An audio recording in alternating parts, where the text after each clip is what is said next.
Hello, welcome to Bentley's Backwoods Bushcraft, and this is Richard, and today we are in the kitchen, and I'm going to make what hopefully turns out to be some chicken lunch meat. So we're going to see how that works. Anyway, to begin with, we have 3 pieces of chicken here in this pan, and I'm going to cook those up here in a minute. We also are going to use an onion. We need a little bit of beet juice, so I got a can of beets, but we're going to use a little bit of the juice. We are going to need some gelatin. I am also going to use 4 cubes of chicken.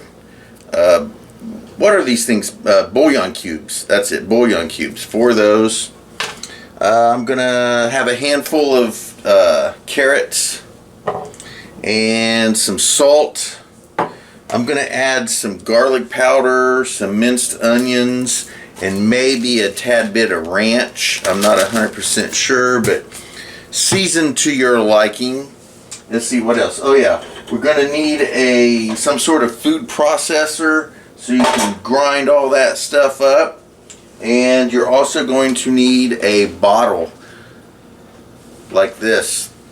When it gets nice and mushy, we're going to pour it into this container, and then we are going to put it in the refrigerator for 24 hours, and if everything goes well, we're going to create some lunch meat. So let's get started. So the very first thing we're going to have to do is just cook the chicken. So we're going to do that, and when the chicken gets done, I'll get back with you. So while the chicken is cooking, I'm going to go ahead and cut the onion up, chop up the carrots, and open up these bouillons to get ready to throw those into the water with the chicken. As well, I'm going to, it called for 2 tablespoons of beet juice, so I'm going to open that up and get the 2 tablespoons out, and then once that gets all done, we'll continue on.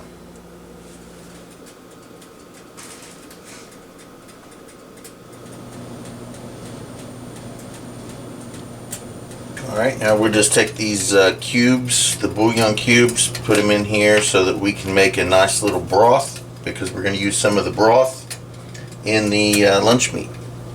Now we are going to start blending everything, and we're going to make sure this stuff gets all mixed up nice and fine.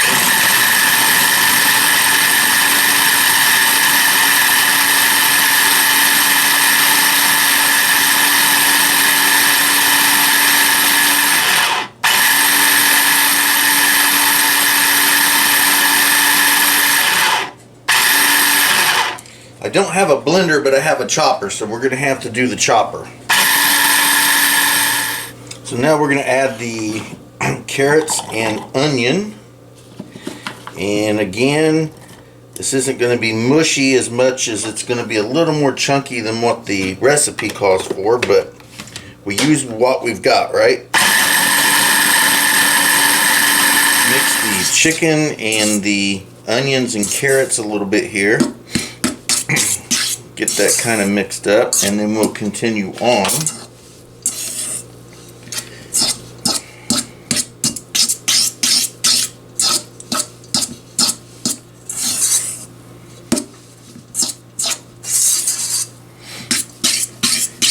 And as far as the recipe goes, this should be actually almost a liquid at this point.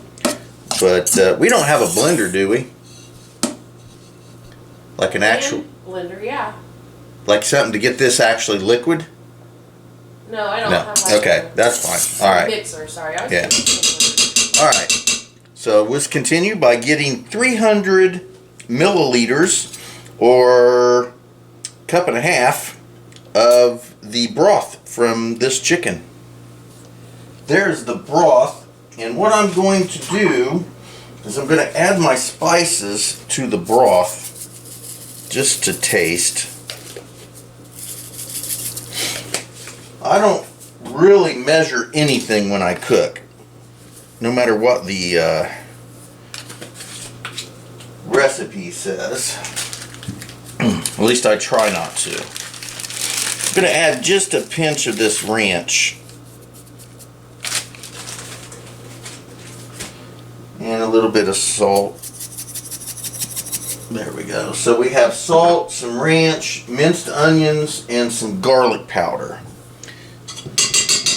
I'm going to mix that all nice and well in there. And then what we're going to do is slowly pour in the gelatin. And the recipe specifically made sure that it said slowly. Because apparently if you don't do it slowly, it clumps up into balls and makes lumps, and we don't want that.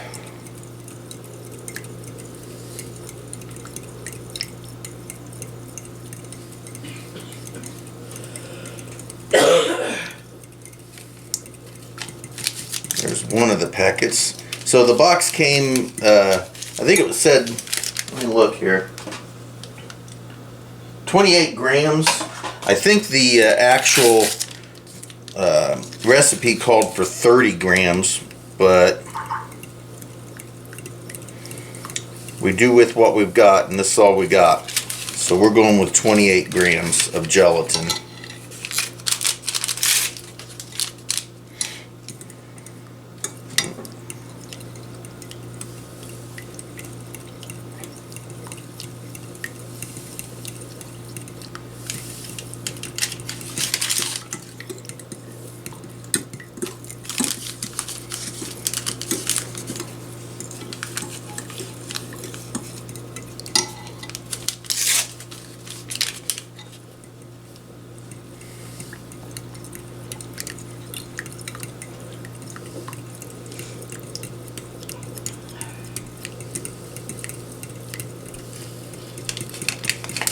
All right.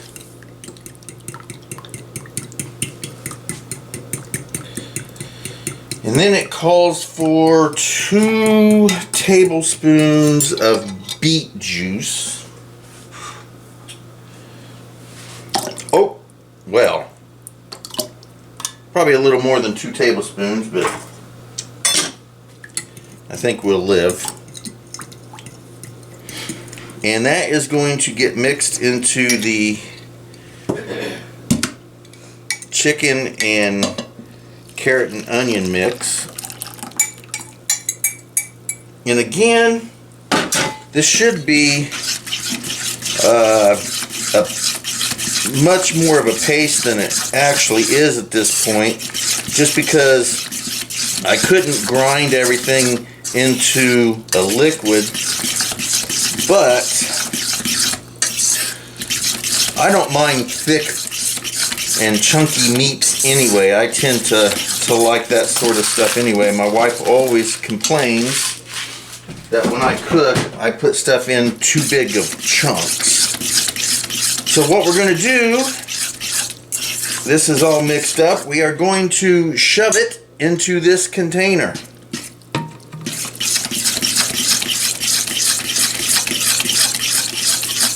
Now, I wanted to use a funnel, but I'm not sure if a funnel will work with this, so I'm just going to cut the top of this off right here, and I'll get right back with you. So I've got this container, and now all I'm going to do is proceed to pour it into this plastic container. Alright, so I've decided that I'm going to use this paper plate. It's kind of like a funnel. So I'm going to fold this paper plate a little bit. And I'm going to cut the end off. Just like that. Then I'm going to create this little funnel. I'm going to stick it in there just like that. And that should help me pour in this globule mess. And get it in there without making a horrible mess.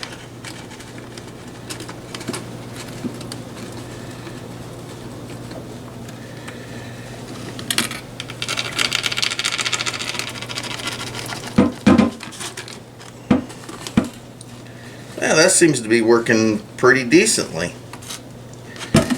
Look at that. Little bit more.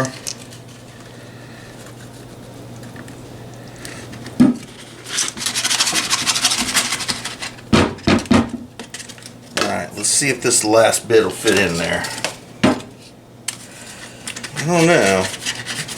You know what? Well, I'm not sure if I want to try that. Yeah. There's a little bit left over there. I'll find something else to put that in. Smash it down, try to get all the bubbles out. Just like that. And here we go. This is our luncheon meat. So now we're going to cover it with a piece of aluminum foil. Egads! We have no aluminum foil. Alright. No aluminum foil. Seriously. Oh wait, there's a piece right there. Ha! I saved it from the Christmas party. Ah, we have a piece sitting right here that I saved from the Christmas party. I'm gonna tear that in half just in case we have an emergency need of aluminum foil. We'll stick that back in there. And this will go over the top just like so. And it says to refrigerate overnight. So we're going to put this in the refrigerator, and tomorrow we're making waffles. Tomorrow we're going to pull this out, slice it up, and try a piece of it and see what we got. So let's get this in the refrigerator.